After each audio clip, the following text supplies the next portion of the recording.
Lah, habis kenapa abang panggil saya? Z9 900 SE 2025 weh. Kau rasa okey tak kalau kau beli ni? Wish, ini okey sangat. Kau tengoklah. Depan dia dah ada Brembo, kiri kanan, ada Olin pula tu. Harga dia pun aku dengar okey. Kau tak nak pergi tanya salesman? Cuma kita pergi tanya. Jom.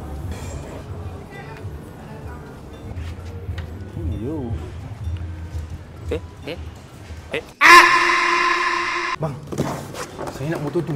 Motor tu, jom kita tengok. Z900 SE. Motor ni harga buka ada je 60,100. Tapi saya ada 65,000 je bang. 65,000 tak boleh lah bang. Motor ni 60,100. Alamak, tak apa abang. Terima kasih abang. Terima kasih banyak. Tak apa.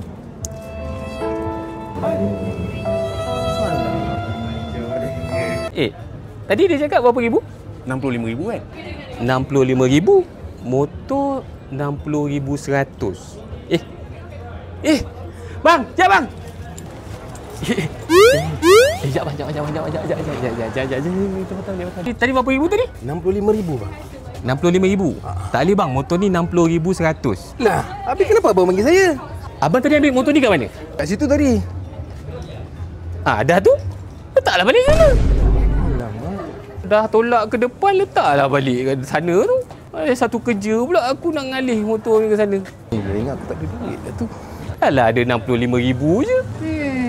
Belajar something? Sila komen.